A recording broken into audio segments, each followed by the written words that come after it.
Well, we'll go ahead and get started here today with just a few announcements.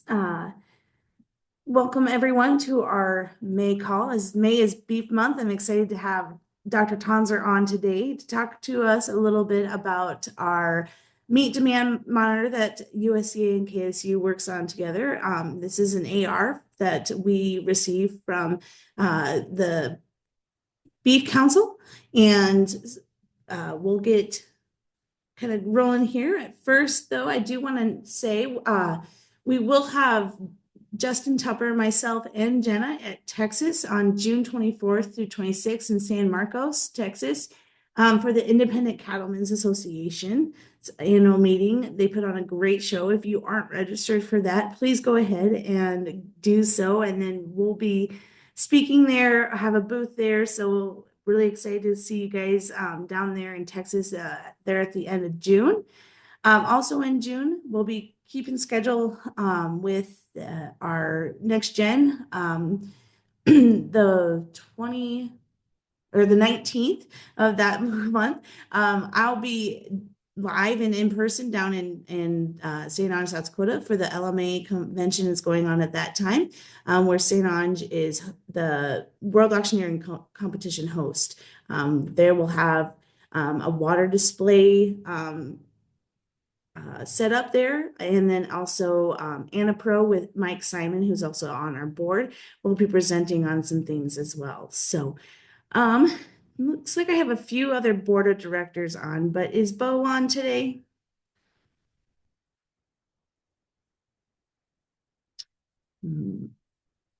Might have had some issues here. Okay. All right. Well, we'll just go ahead then, Dr. Tonzer, and you can go right into your presentation. And thank you again so much for being our presenter today.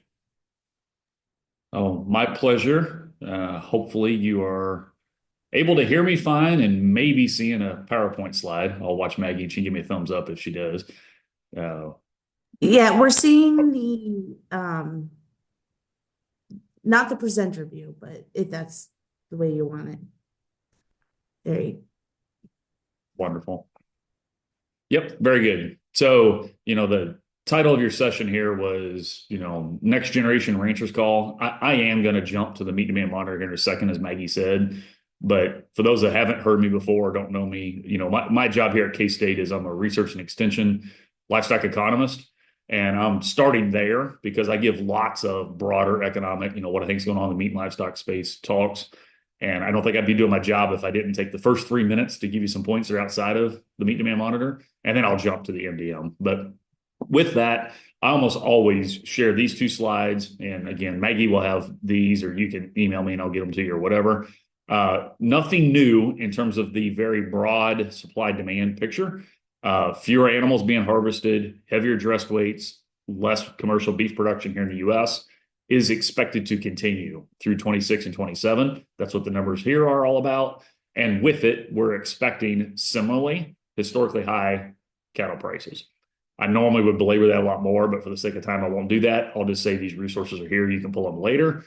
In the sense of this being the next generation labeled call, I'll highlight this resource. It's an Excel decision tool. Yes, it's purple. Lots of other things here at K-State are purple. On our Ag Manager website, it's a net present value calculation. So if you find yourself in the position of contemplating expanding the herd, that's definitely a discussion that's pretty prevalent. I'm well aware of the drought monitor and issues at the moment. We can talk about that if you want, but I want to highlight this resource. Please make use of it if you are quote unquote next generation thinking about coming back and or expanding the herd. These economic resources are helpful and informative. The two main points I want to infuse backdrop for that before I get to demand is lots of discussion about the size of the U.S. beef cow herd. Yes, we have fewer cows, but that is not new. So those of you that are looking at slides, there's a 60-year trend.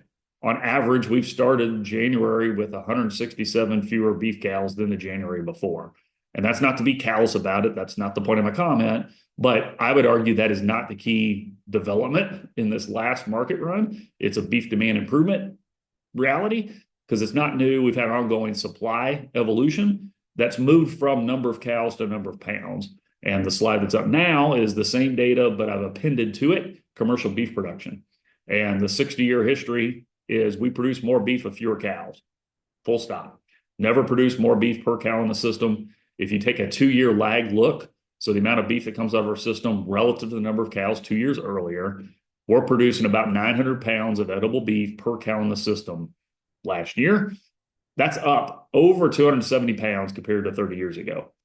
So massive efficiency claim. We used to use the term sustainability. It's not politically in, so we don't use that the same, but it would be claimed as a sustainability win. I infused this because we don't need as many mama cows to hit a beef production target. And that's really important to kind of ground our discussion. All right, Maggie, I promised I'd keep that part short. That probably will bait some questions, and that's fine. But now let's jump just to demand. And for those that are less familiar, beef checkoff funded projects, you have to have an approved contractor, and U.S. Cattlemen is one of those approved contractors. They are the contractors that beef checkoff on the meat demand monitor. Beef partners with pork checkoff, so this is jointly funded, and it's housed at K-State. Since February 2020, we've done a large deep dive, like major survey of U.S. residents, and I'm going to share some of that information with you. Those of you that are looking at slides will see a piece from Brian Coffey, who's also an ag economist here in the department. We put out fact sheets. The green here is just to remind us, Brian and I are of the opinion, demand improvement the last couple of years is the reason for your higher cattle and beef prices, more so than things on the supply. Tease it up for why we need to understand demand. I'm going to skip over these scatter plots because most of your folks are calling in. They can't see these. But if you pull up these slides off Ag Manager later and so forth, you'll see these scatter plots that speak to demand growth. It's a lot more than just a supply side story. Some of the nuggets from the meat demand monitor that are important is we're doing a U.S. resident survey, not a meat and certainly not just a beef consumer survey. And that's intentional because one of the things that I promised both the beef and the pork checkoff funders of this is I would track vegan and vegetarian rates. In order to do that, I got to do a whole population assessment. I can't do it just on meat consumers. And the good news for this audience is vegan, vegetarian self-declared rates have been declining since 2020. Meat is in. Actually, more broader than that, protein is in. So if you go to your local coffee shop or walk down the cereal aisle in your local grocery store, you're going to see protein on stuff that 3 and 5 years ago you didn't see it. So this isn't just a meat thing. But with it is meat is more favorable, right? More folks are declaring to be a meat consumer today than 5 years ago per the meat demand monitor. What's driving their decision to buy or to not buy a meat protein item? Taste, taste, taste. So we have something called protein values in the MDM. I ask folks to tell me the 4 most important, what are the 4 least important, and the 4 you don't choose of this list of 12 are kind of intermediate. And regularly, taste and freshness are the leading determinants. Price and safety follow, and then nutrition and health come in kind of the middle. Things like environmental impact, origin traceability, animal welfare regularly rank lowest for the average U.S. resident when they're making a decision to buy or not buy a meat protein item in the U.S. I think that's very favorable for beef specifically, the taste component. Most of our listeners here probably know we've never had a higher share of fed cattle grade prime. 2026 most likely is going to have more fed cattle grade prime than grade select.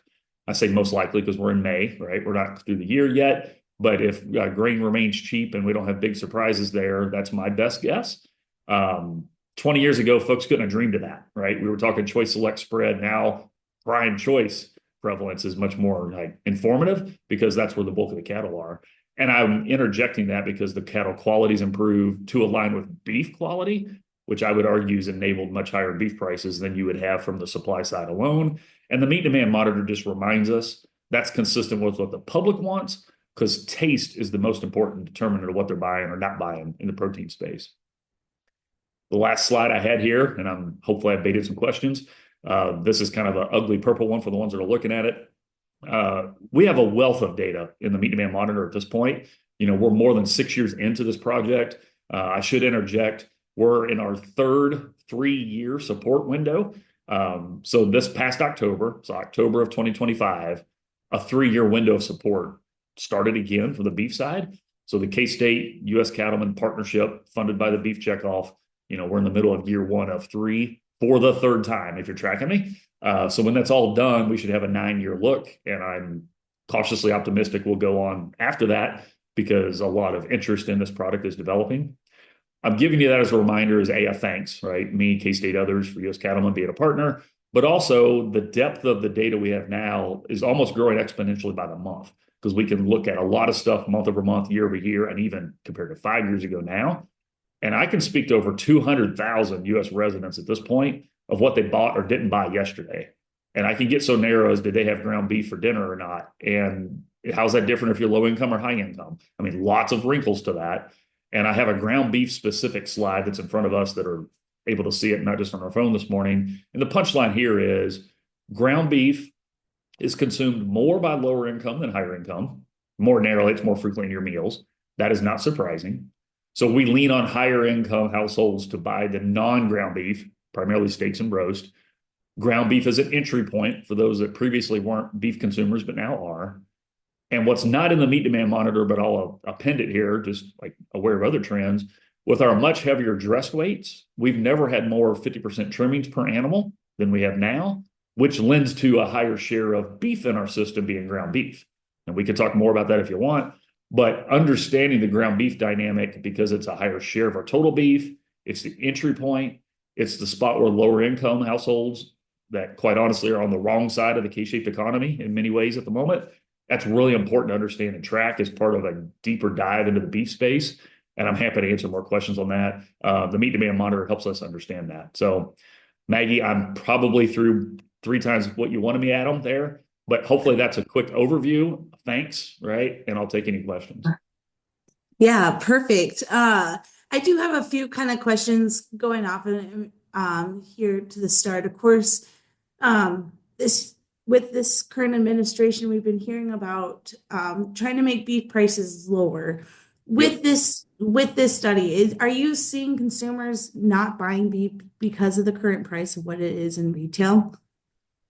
In aggregate, no. And please notice I said in aggregate. So like I'm responding for the US population there. The market price that's clearing, like specifically the beef price clearing the market, is higher than we would have expected given patterns a year ago, given patterns 3 years ago. That only happens with stronger net consumer demand. Like the desire for beef is improving over time. Now, I want to be careful when I say that. That's an aggregate like the national market. The public that's stably employed and probably less concerned about their job going forward is what's carrying that, right? So paying more for ribeye steak than we ever thought before is not being done on balance by a new college graduate who can't find a job, right? I mean, I'm not trying to be callous, I'm just breaking it down. The K-shaped economy politics, like the part of our economy where folks aren't doing better than a year ago, that's where the broader political discussion of quote unquote affordability comes up. Through 2024, beef was actually becoming more affordable relative to the average disposable income. And this is not unique to beef, by the way. Beef, pork, and chicken, all 3 major meats, were actually representing a smaller share of disposable income in the US up through 2024. Beef can't say that in 25 and won't be able to say it in 2026, but it's a fairly new statement, is what I'm trying to impose on folks, that actually is a share of our disposable income that beef is rising, right? It's actually become more affordable for 30 years, and it's fairly recent it hasn't. The affordability term is very political. I'm well aware of that. I'm not trying to hide that, but it's also very misleading. Perfect. And with this meat demand monitor, can it track like age groups? Like, are you seeing more of a younger age group starting to purchase either ground beef or just any Yeah. beef in general? Yeah. So today I just made some income effect comments, but yes, the entire survey is done to be nationally representative, and one of those is by age. So yes, we have all like I know the birth date of every respondent. And in other settings, I've given just generational talk. So how are baby boomers different than millennials and so forth? The thing that's most important there is for beef and pork compared to chicken, boomers and millennials consume more than the earlier generations. And that's a headwind that has to be like improved for both the beef and the pork space. Ground beef tends to be where the younger generations are consuming, and they're not your ribeye and even your sirloin consumers compared to older consumers. So that's the shift that hopefully will occur for the beef industry as those younger folks become their parents' age, right? But that's to be determined. That's part of what I was alluding to about ground beef being the entry point is like within the beef space, that tends to be, it might be the ground beef in a taco or the ground beef in a lasagna. It's not necessarily a half-pound patty, right? Is the first entry point. And if they have a positive eating experience there, the hope is they'll like look further down the grocery counter, right, past ground beef towards the steaks as they have an income effect, because the income and the generation thing tend to be pretty related. Oh, perfect. And as you said, we're hoping that we can continue this on, and we're going kind of on our 9-year kind of lookout and everything. What has kind of been the most interesting consumer trend you've seen recently within the demand monitor? So honestly, it's maybe the most boring but most foundational is the vegan vegetarian rate declining. So 2021, early 2022 was sort of the peak in that. And what I mean by the peak is the highest numbers we were saying for vegan vegetarian were as 2021 kind of concluded. And even those numbers, frankly, are overstated. So there's some irony in this, but I want to be clear for your listeners. I'm referring to a project called the Meat Demand Monitor, based at a land grant university, funded by the Beef and Pork Checkoff. And I've put out estimates, because this is what the data tells me, the vegan vegetarian rates got up to 8-9% at that point in time. Of that 8-9%, again, this is 4 years ago, half the folks that told me that, they also told me they had a meat item yesterday. So in the survey, I asked, what did you do for breakfast, lunch, and dinner? So they're inconsistent. Doesn't mean they're bad people, don't like overreact to this, but I actually think that 8-9% was inflated. So the true number was 3, 4, maybe 5% at the time. I think it's really important to both not, track the aggregate trend and then kind of the cleaner trend once we account for those inconsistencies. And well over 95% of the US public is what I would call a meat customer. They may not have meat 21 meals a day like me and you, Maggie, but they're a meat customer for the industry. And that's a growing healthy trend. It's not unique to beef. I know I didn't give you a beef specific one, but I actually think that's the most foundational part of this discussion, right? Are you favorable to meat protein? And then we get in the weeds about more specifics and other stuff. And the Meat Demand Monitor tracks that in a nuanced and timely way that we didn't have before. Perfect. And just one more question, and then I can open it up to the floor here. What should young producers kind of focus on to stay connected with our consumers today? Like, as we kind of move forward with this meat demander. Yeah. So if it's an aggregate, like what average Joe and Jill, like the whole US market wants, things like the protein values part of the MDM, my comments about taste being way more important than things like convenience, animal welfare, origin, so forth, tracking that relative importance, I think is informative. So you understand what production practices to be worried about or what paperwork to be worried about going forward if you're in different systems. But my pause on that for general advice is, again, wearing my multiple hats of jobs here. If somebody calls me and they have a unique business model or they're direct to consumer, so if they do a freezer beef kind of model, then you need to have some pause in doing that because your customer base might be, 100 people in one metro area. And you should not generalize Glenn's comments about a country of 340 million people like I'm doing for the most part today. There are examples to where the local claim, knowing the producer, is really important to folks. There's nothing wrong with that. I wish everybody the best opportunities on that. But you probably shouldn't use the general national findings from the MDM to guide those business decisions, is my point, because your customer base is 10 to 100 people, not the full 340 million in our country.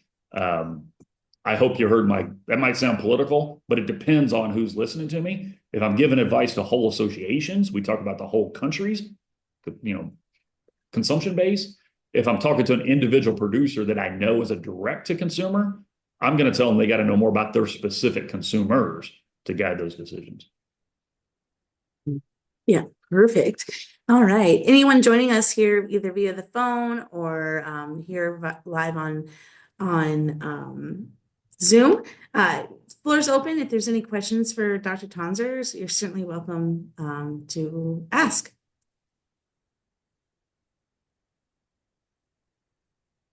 Oh, we got a quiet bunch today.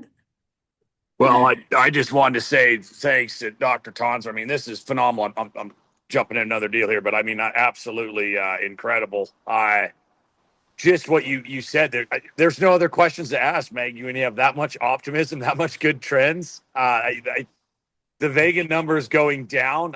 Who would have thunk? It's interesting.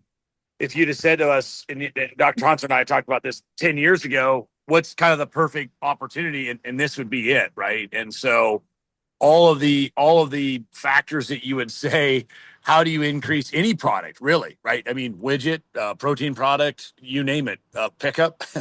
Literally, you've got every piece, and then you'd say, well, now you're going to have to keep them loyal, going to have to keep them moving in from, all these trend lines literally went positive, did they not, Dr. Tonser? And some of them, these are some of the hardest.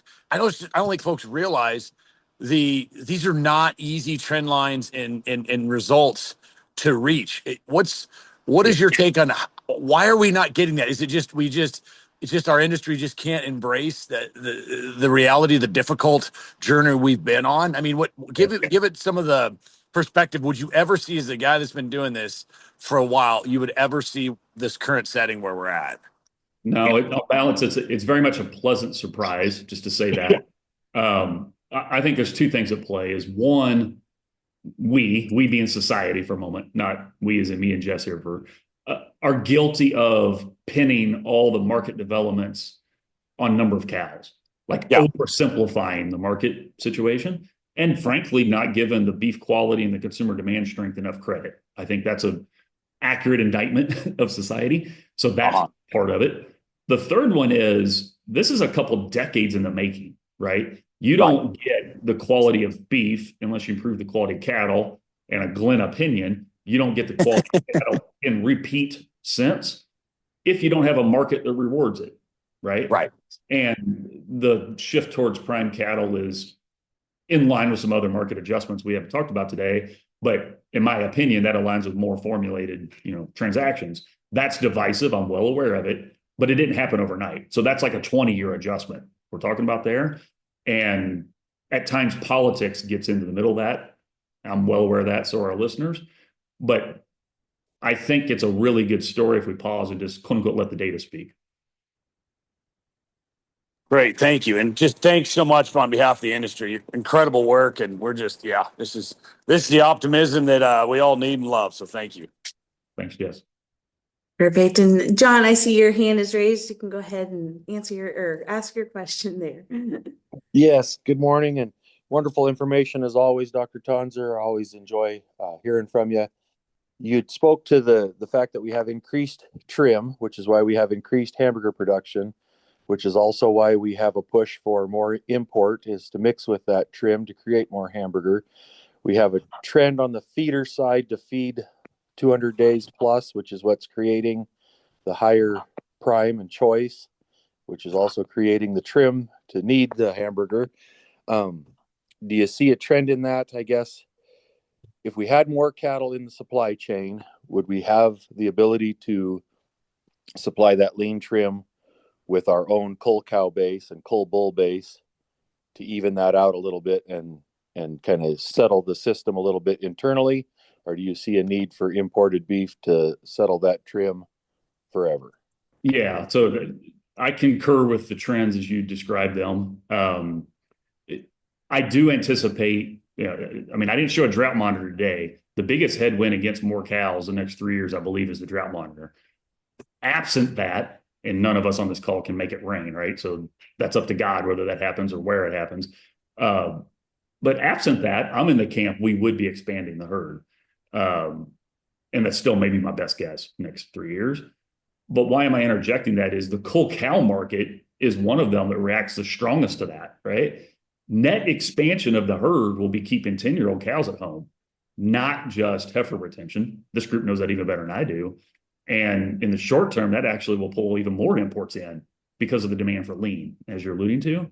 But fast forward into year 3, 4 of this, if we are sort of past that part of the peak expansion, you could see a slowdown in the imports if we get more of the lean from our domestic cull cow base. I think that's possible. It's happened before. But my word of caution on jumping to just that part of the broader market is in most cases, lean is cheaper to import than domestically produce. There's a few exceptions to that, but in most cases, 90 and higher percent trimmings are cheaper to import than we can produce them here in the lower 48. And I don't anticipate that drastically changing in the decades ahead. And to the extent I'm correct on that, we will continue to import highly lean to blend with 50% trimmings from our feedlot system. Perfect. Any more questions here? This is John again. So Yeah. I don't see any trend there. And when you talk to the people, they don't see much of a trend either, I guess, unless you have a different opinion. If we ever get to a situation where corn goes back to $10, what does the beef model look like then? Or how's your crystal ball look? A lot smaller sale weight from the feed yard. I mean, is the immediate impact of that. You have a little bit of a moderator in the sense that we have too many hooks. So we have excess packing capacity, which means we want as much beef on every hook as we can, right? So at the margin, you would still have that bidding force to offset a little bit the $10 corn, but $10 corn versus $4.50 corn, the net effect would be lighter sales weights. And the net effect of that would be less 50% trimmings. So keep going with that as we'd import less lean because we don't need as much to blend. The way I describe this is 50% trimmings and imported highly lean are complements. They're both inputs into the ground beef system. And you would have less of that if in fact we had really expensive corn. The the most likely driver of more expensive corn is not this crop, but the following crop when you have much higher fertilizer prices and we plant less of it. That's a 2027 statement.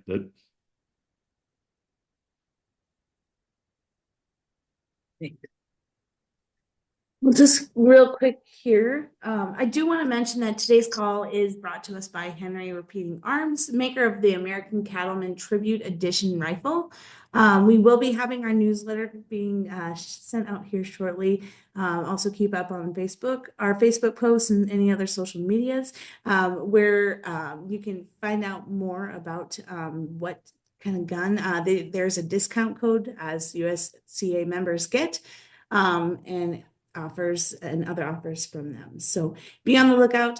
We are getting ready to get out our newsletter here shortly. So those will be hitting your mailboxes here as well. Let's see. Do I have Trent Stewart on with Central Oregon Livestock? I know he said he may be running a little behind schedule today. If not, I do see Michael on the phone. Michael, are you an opportunity? I know the Northern had a big sale this week. You want to give us a kind of snapshot of what took place there? Hey Maggie, how's it going? Yeah, no, Northern had a great video sale. We're seeing we never had a May sale before. Typically start in June, but we've seen more demand for forward delivery cattle than we ever have in the past. Super aggressive right up front. There's a lot of guys out on the trail trying to buy cattle in the country, kind of like the old days, and keeping them away from competitive markets. So we're trying to cater to that, keep people in on the price discovery method there. But as far as the market outlook went, 5 weight steers kind of right around 2,800. $2,800, anywhere from kind of like a 475 to uh 5.25, kind of right around 28 to 28 and a quarter. 550s, 2,850 to 2,900. And then your 6 weights, 2,900 to $3,000. I think we had one set of 7.5 weights. They bring 3,165, and that's coming right off the cow in the fall. So really some good optimism for fall prices. Yearlings sold really well. It looks good. One thing we're going to be fighting against here going through the summer months is supply. A lot of cattle not going to grass or coming off grass early. We're probably going to see our cattle on feed numbers get inflated. Uh, doesn't necessarily mean we're going to have more cattle, We might see some market impact, but I don't think it'll be long term. I think the deal is here is to stay long the physical and just trade the headlines here. We're getting pair market, this pair deal, that's kind of getting a little concerning. So many of them coming to town. A couple weeks ago, we were talking about first calf effort pairs, anywhere from 5,500 to $6,000 or over. And now you'd be pretty fortunate to have a set of first calf effort pairs bring 5,500. Um, lot of pairs moving. There's a lot of opportunity in those pairs. If you have some grass, if you have a way to handle them, uh, they are dang sure the best buy in the cattle market by a country mile, and you can't hardly go wrong on that end of it. But we'll just kind of have to see how this summer goes. It's going to be interesting, and we're all going to be waiting for the next day to see if we're going higher or lower, I guess. Thank you, Michael, for that snapshot. Definitely kind of looking in, of course, in this region and here in Billings, Montana, and then all the way I travel, of course, cross country to South Dakota quite often. Not seeing that rain, that spring rain. Of course, we had a very dry winter here. So definitely kind of moisture is going to be affecting us a little. Have been seeing, like Michael had said, a lot more of those pairs coming in through the yards, kind of early offset too. So we'll kind of be keeping an eye out on drought and how that's going to kind of be affecting our herds here as well. But definitely looking for a pretty good fall, like Michael said, looking at the snapshot of kind of where the market and some video sales are going kind of starting going off too. Thank you, Michael. Just got a text from Trent, something came up. Any other comments or anything? I saw Dr. Tonzer put in something in the chat. If you want to say that live, you certainly can here. And otherwise, I can open up the floor. Again, just a few other comments.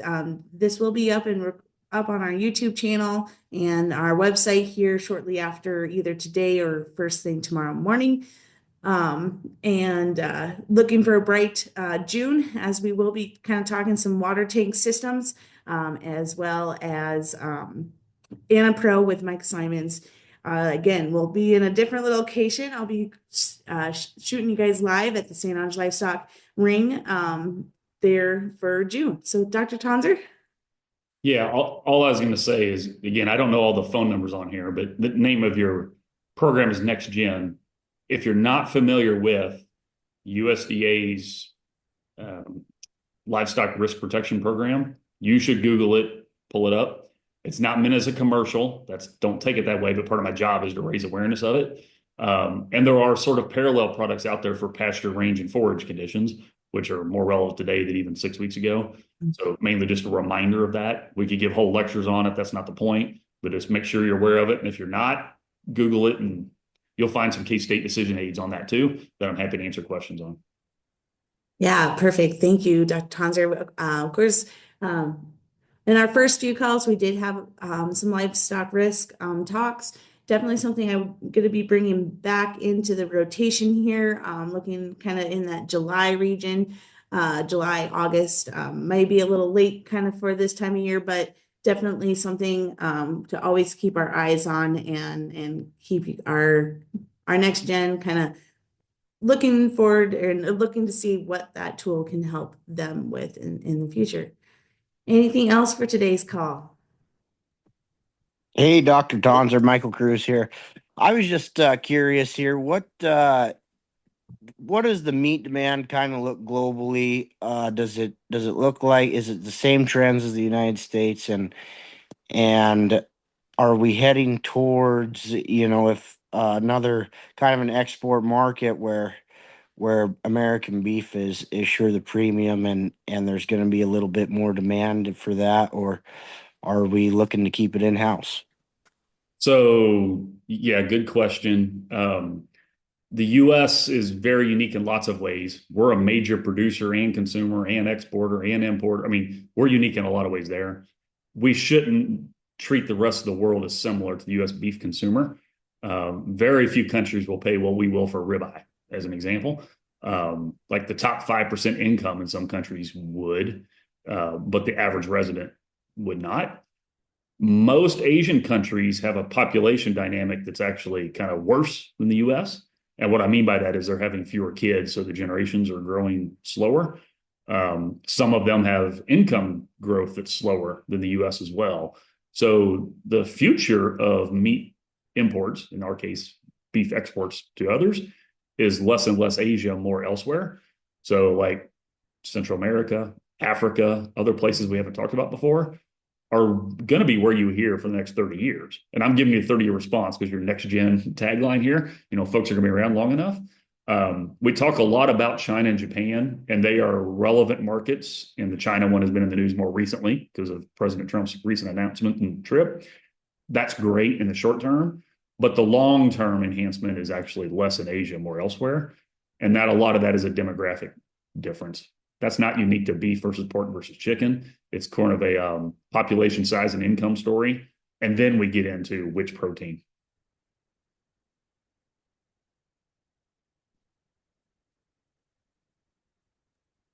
Well, again, thank you guys so much for joining us here in May.